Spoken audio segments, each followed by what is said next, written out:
येशू ख्रिस्ताचे प्रथम शिष्य. योहान 1:35-51.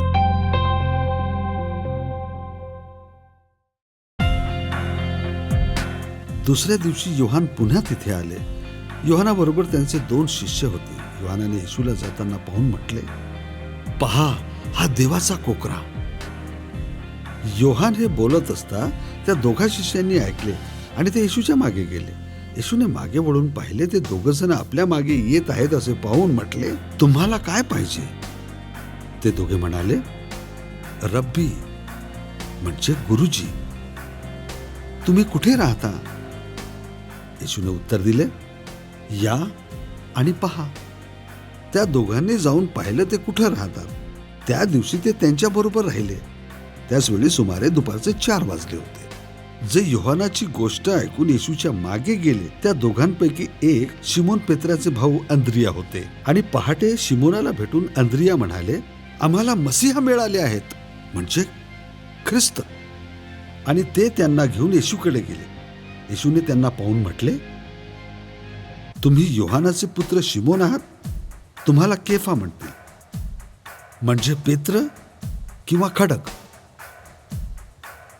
दुसऱ्या दिवशी येशूने गालिल प्रांतात जाण्याचे ठरवले.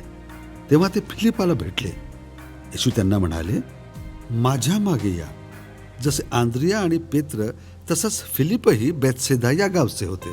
फिलिप नथनेलाच भेटले आणि म्हणाले, मोशेनी नियमशास्त्रात आणि संदेष्ट्यांनी लिहिल्याप्रमाणे ते आम्हाला मिळाले आहेत. ते नासरेत गावचे योसेफाचे पुत्र येशू आहेत. नथनेलाने उत्तर दिले, नासरेत मधून काही चांगले निघेल काय? फिलिप म्हणाला, या आणि पहा. येशूने नथनेलाला आपल्याकडे येताना पाहून म्हटले, पहा, हा येत असलेला मनुष्य खरोखर देवाच्या लोकांपैकी एक आहे. त्याच्यात खोटं काहीच नाही. नथनेलानं विचारलं, तुम्ही मला कसं ओळखता?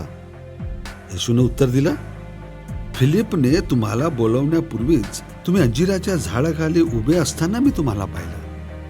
नथनेल येशूला म्हणाले, गुरुवर्य, आपण देवाचे पुत्र आहात. आपण इस्रायलाचे राजे आहात. येशू नथनेलला म्हणाले, तुम्ही अंजिराच्या झाडाखाली उभे असतानाच मी तुम्हाला पाहिलं असं मी सांगितलं म्हणून माझ्यावर विश्वास ठेवला. परंतु यापेक्षा मोठमोठ्या गोष्टी तुम्ही पाहाल. येशूने त्यांना हे पण सांगितले, खरं तेच मी तुम्हाला सांगतो, स्वर्ग उघडलेला तुम्ही पाहाल, देवदूत वर चढताना आणि मनुष्याचा पुत्र खाली उतरताना तुम्ही पाहाल.